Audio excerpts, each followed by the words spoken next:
Hello, 6-year-olds and parents reading to 3-year-olds. Until recently, comics were just picture books used to distract small children. Not anymore. Thanks to Team Fortress Comics, they're now blood-soaked, adrenaline-gorged orgies of picture violence that'll distract kids of all ages. I'm Saxton Hale. And if you don't know who I am, you're probably an idiot or a childless adult. But don't worry, because the comic you're reading has been written by hand with the express purpose of catching you up on 7 years of backstory so you can get to the good stuff. Issue number 1 of our ongoing Team Fortress comic book. So you'd better sit down because, on second thought, stand. You don't want to be in a comfortable bowel-emptying position for the rocket sled of exposition you're about to be strapped to. Let's get started! 1850. Our story starts in New Mexico. It's a desert and it looks like this. Only a moron would live here. Here's some morons who decided to live here. A rich old man from England and his twin idiot sons. The boys hated each other, but they loved their dad, and they convinced him to buy most of New Mexico and move there. The old man never forgave him for it. On his deathbed, he left the family munitions company, Manco, to his trusted aide. He left his maidservant all his gold, and he left his sons nothing. Nothing but the useless land they'd convinced him to buy.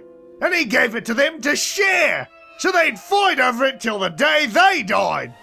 One of the brothers hired mercenaries to seize the land from his twin. But the other brother did too.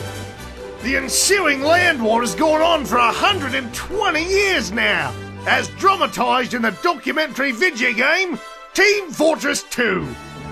1890. Years passed. The brothers were close to death, but no closer to stealing their worthless inheritance from one another. That's where this sharp old tack comes in.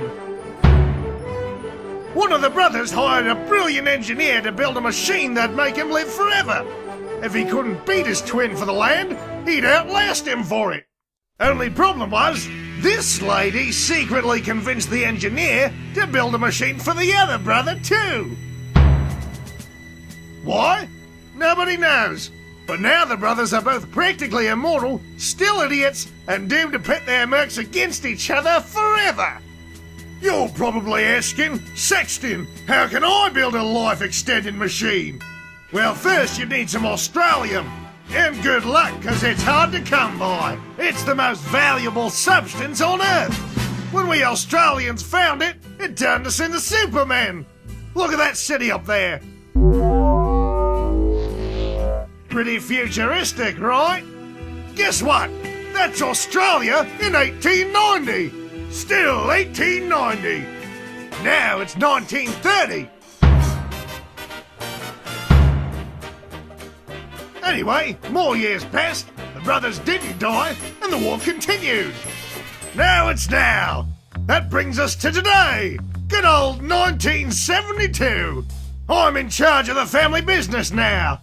Mostly I make and sell weapons for these guys, the current crop of mercs.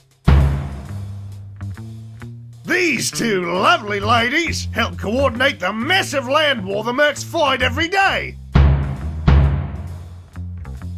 They're also secretly working for both sides, but the brothers and the mercs don't know that, so keep it under your hat. In fact, burn your computer after you read this. So that's about it. Oh, also there's this guy. He's the long-lost, smarter third brother of those two idiot twins I told you about. His dad abandoned him at birth because he was weak. He was captured and raised by eagles. That is some preposterous horseshit if you ask me, but barely credible backstory aside, he means business. Killed both his brothers last year. And now he's trying to take over my company, the greasy little weasel. Alright, all that garbage I told you before, forget about it. All the people in front of your eyeballs right now are what matters. Burn them into your brain. I can wait.